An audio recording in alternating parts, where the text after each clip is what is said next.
అసలు కృష్ణా మూడో దశ నీరు నగరానికి ఎలా వస్తుంది? అసలు ప్రాజెక్టు లక్ష్యం ఏంటి? అక్కడెక్కడ ఉన్న కృష్ణానది జంట నగరవాసుల నీటి కష్టాలను ఎలా తీరుస్తుంది? ఈ నీటి తరలింపులో ఎలాంటి దశలుంటాయి? ప్రస్తుతం అవి ఏ స్థాయిలో ఉన్నాయో ఎన్టీవీ పరిశీలించింది.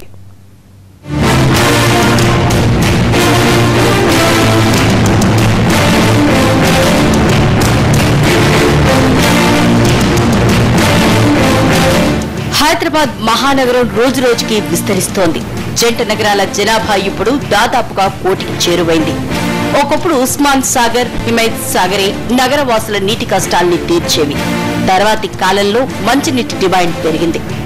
ఉస్మాన్ సాగర్, హిమాయత్ సాగర్ల ద్వారా కేవలం 40 ఎంజీడీల నీరు మాత్రమే అందుబాటులో ఉంటుంది. దీంతో నగరానికి నదుల నుంచి నీటి తరలింపు మొదలైంది.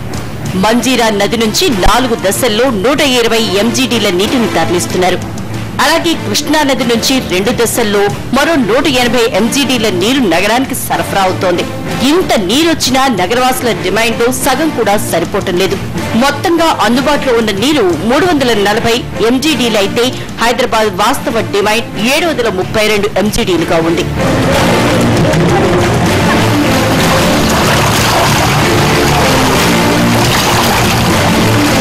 దీంతో కృష్ణా మూడో దశ నీటిని తరలింపును చేపట్టారు.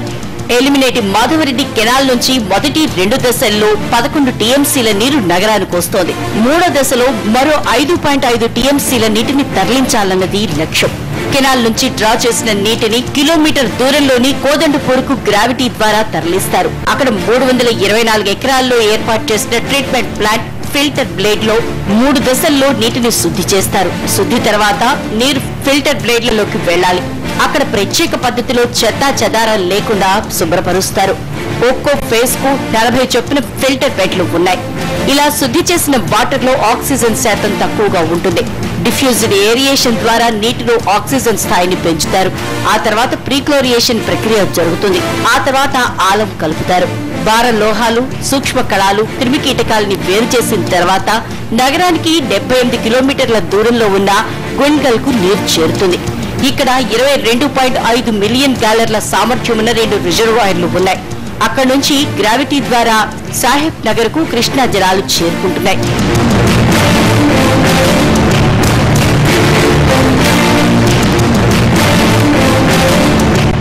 ఫేజ్ 3 మొదలైనప్పటి నుంచి కష్టాలు మొదలయ్యాయి.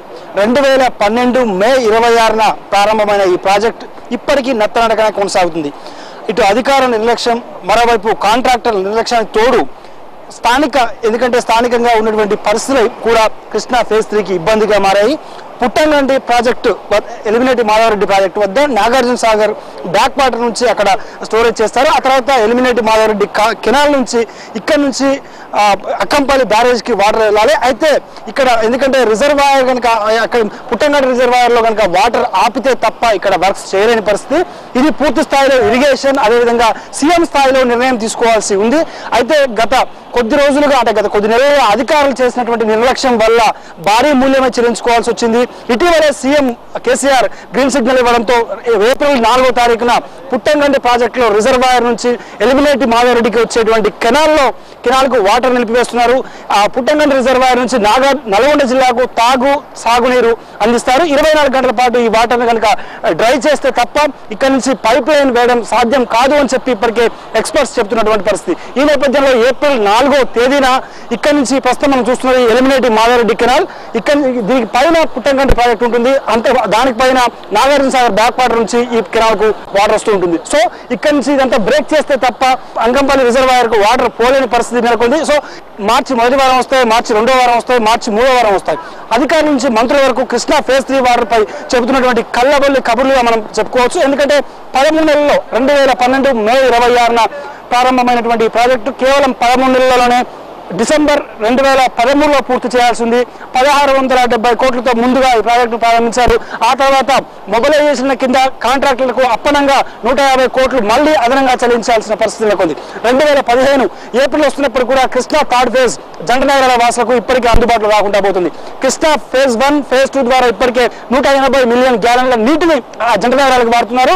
ఈ కృష్ణా థర్డ్ ఫేజ్ కనుక పూర్తయితే 80 GMDల వాటర్ హైదరాబాద్ లో అందుబాటులో ఉంటుంది. ఇప్పటికే జలాశయాలైన ఉస్మాన్ సాగర్, హిమాయత్ వాస్తవ పరిస్థితి దారుణంగా అడుగంటిపోయినటువంటి పరిస్థితి నెలకొంది. వేసవి ప్రారంభానికి ముందే జంటనగర వాసులు పూర్తి స్థాయిలో నీటి కష్టాలు పడుతున్నప్పటికీ కూడా కృష్ణా ఫేజ్ 3 విషయంలో మాత్రం అధికారులు మొద్దునిద్ర వేయడం లేదన్న విమర్శలు సర్వత్రా వినిపిస్తున్నాయి. కేవలం వేసవి వస్తుందంటే చాలు ప్రెస్ మీట్ పెట్టి తూతు మంత్రంగా రేపు నీళ్ళు ఇస్తాం, ఇంకో 15 రోజులకు నీళ్ళు ఇస్తాం అనే మాటలు తప్ప ఆచరణలో ఏది సాధ్యం కావడం లేదన్న విమర్శలు కూడా వినిపిస్తున్నటువంటి పరిస్థితి. మొత్తం అయితే ఏప్రిల్ 4న ఇక్కడ నుంచి కృష్ణా థర్డ్ ఫేజ్ కు సంబంధించి పైప్ లైన్ పూర్తి చేస్తామని అధికారులు చెబుతున్నారు. పైప్ లైన్ పూర్తి చేసిన తర్వాత 15 రోజుల తర్వాత నీరు ఇస్తామని అధికారులు చెబుతున్నటువంటి మాటలు అయితే, అంటే మార్చి 15 అనుకుంటే దాదాపు ఏప్రిల్ 15కు వచ్చింది అధికారులు చెబుతున్న బట్టి.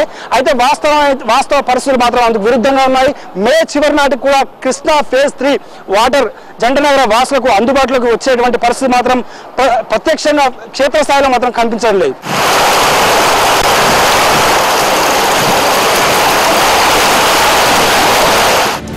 ఎలిమినేట్ మాధవరెడ్డి కెనాల్ దగ్గర పనులు పెండింగ్ లో ఉన్నాయి. అక్కడ నుంచి కోదండపూర్ నీటి శుద్ధి కేంద్రానికి పైప్ లైన్ వేయాలి అంటే పైన ఉన్న బ్యారేజ్ నీళ్లను 24 గంటల పాటు ఆపేయాలంటున్నారు. ప్రభుత్వం గ్రీన్ సిగ్నల్ ఇవ్వడంతో శనివారం నీటిని నిలిపివేసి పనులు చేపట్టనున్నారు.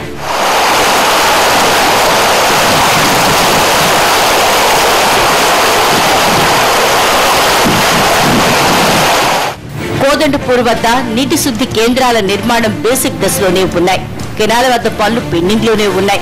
ఇలాంటి పరిస్థితుల్లో మరో 10 రోజుల్లో జంటనగర వాసులకు నీరిస్తామని అధికారులు చెబుతున్నారు. ఇది ఎలా సాధ్యమన్న సందేహాలు వ్యక్తమవుతున్నాయి.